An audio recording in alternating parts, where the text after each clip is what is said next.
हो गया था। और जब अधर्म बढ़ने लग जाता है तो भगवान धर्म की स्थापना के लिए जन्म लेते हैं। इधर जो है अत्याचार करते हुए प्रजाओं को सताने लग जाता है, लेकिन दिखावे के लिए धर्म करता है। जो उसकी सौतेली बहन थी जिसका नाम देवकी था, देवकी की जब विदाई हो रही थी उस समय कंस स्वयं अपनी बहन का विदा करने के लिए जा रहा था। रथ स्वयं हाँक रहा था, वसुदेव जी को लेकर के जा रहा था। रास्ते में ही आकाशवाणी हो जाती है, अस्यष्टाष्टमो गर्भो हत्वाम याम बभदे बुधा। अरे मूर्ख, जिस बहन को तो विदा करके ले जा रहा है इसी के 8वें गर्भ के द्वारा तेरी मृत्यु होगी।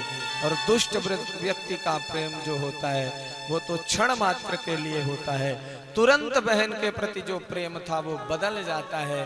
तुरंत अपने तलवार निकाल करके देवकी के केस पकड़ के लिए मारने के लिए उद्यत हो जाता है। वसुदेव जी ने रक्षा की, क्योंकि पति का धर्म होता है कि वो अपनी पत्नी का रक्षा करे। इसलिए वसुदेव जी ने कहा कि ठीक है, अगर तुमको देवकी के पुत्रों से भय है तो मैं तुमको वचन देता हूँ, देवकी के जो भी संतान होगी मैं तुमको अवश्य प्रदान करूंगा।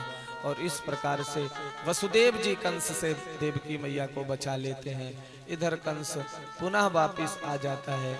धीरे धीरे करके और अधर्म इस सृष्टि में बढ़ने लगता है। पृथ्वी मैया भी दुखी हो जाती है, पृथ्वी अत्यंत व्याकुल होती है।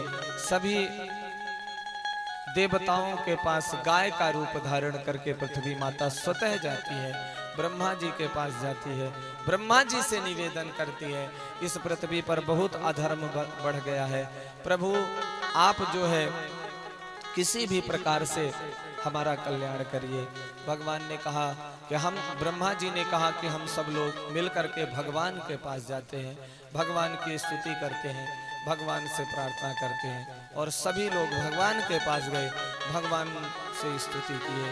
और भगवान का एक जो वचन है, यदा यदा हि धर्मस्य ग्लानिर्भवति भारत अत्युत्तम धर्मस्य तदात्मानं सृजाम्यहम् परित्राणां साधूनां विनाशाय च दुष्कृतां धर्म संस्थापनार्थाय संभवामि युगे युगे। जब जब अधर्म की वृद्धि होने लगती है और धर्म जो है घटने लग जाता है, तब तब भगवान अवतार लेते हैं। भगवान ने कहा कि घबराओ मत, मैं बहुत ही जल्दी जो है वसुदेव के पुत्र बन करके आता हूँ।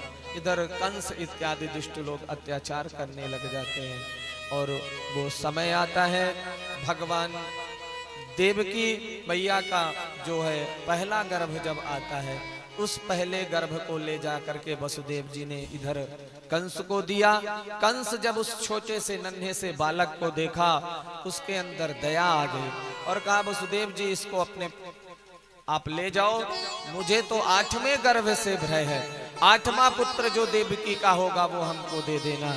इतने में जो है जैसे ही वसुदेव जा रहे थे, पीछे से नारद जी आ जाते हैं। नारद जी ने पूछा कि अरे कंस, वसुदेव जी किस लिए आए थे?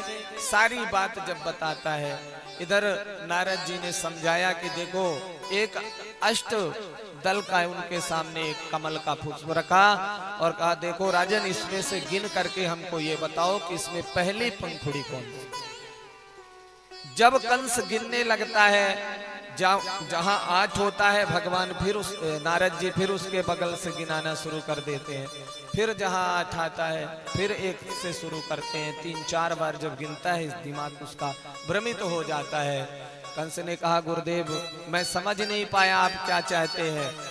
नारद जी ने कहा कि देखो तुम बहुत समझदार हो और समझदार व्यक्ति के लिए इशारा ही काफी होता है, मूर्ख के लिए प्रवचन, अब बोले समझदार के लिए इशारा। बोले तुम तो खुद समझदार हो।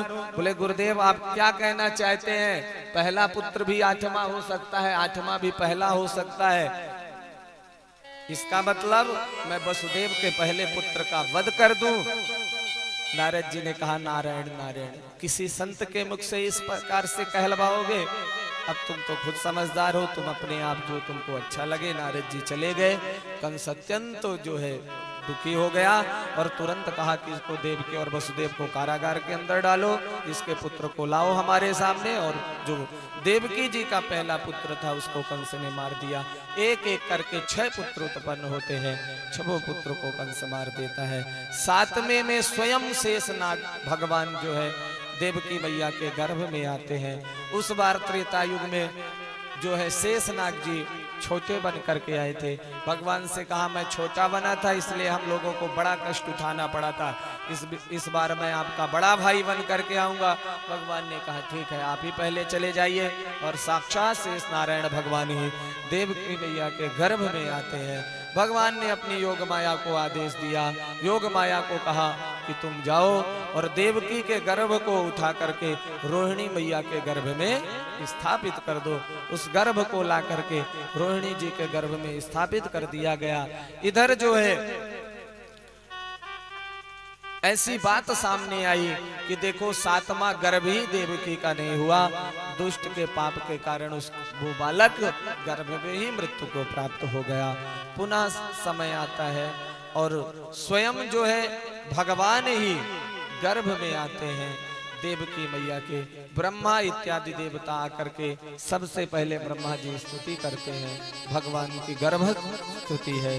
सत्यव्रतम सत्य परांति सत्यम सत्यस्य योनि निहतम च सत्ये सत्यस्य सत्यमृत सत्य नेत्रम सत्यात्मकम त्वां शरणं प्रपन्नः।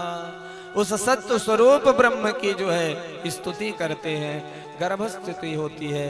इसके बाद ब्रह्मा जी चले जाते हैं। इधर वसुदेव जी देखते हैं कि उनके यहाँ साक्षात जो है भगवान ही चतुर्भुज रूप में अवतार ले लिए हैं। जब वसुदेव जी ने देखा कारागार के अंदर भगवान चतुर्भुज रूप में विराजमान है, उस अद्भुत रूप को देख करके वसुदेव जी आश्चर्यचकित हो जाते हैं।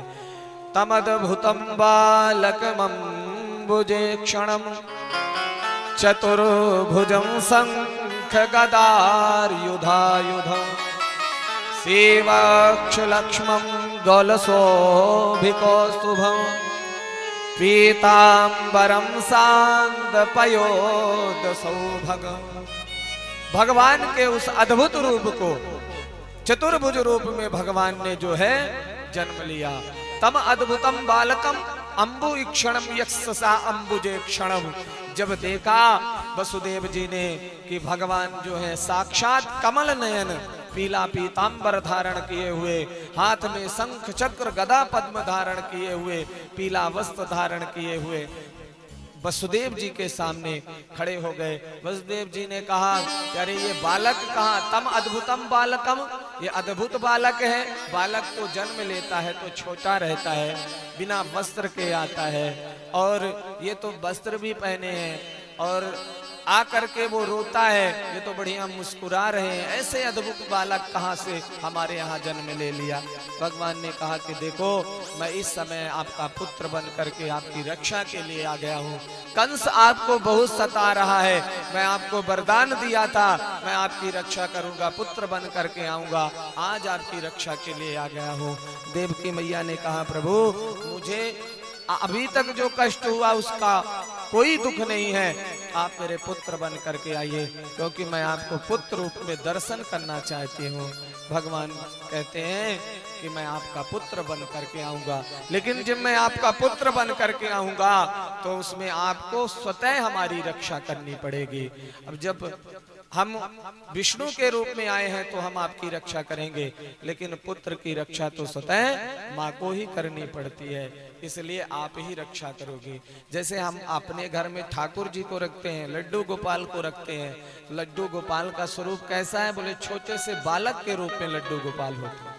जैसे छोटे से बालक की सेवा होती है, जैसे उसको टाइम से टाइम भोग इत्यादि कराया जाता है, भोग लगाया जाता है, उस प्रकार से ठाकुर जी की सेवा होना चाहिए।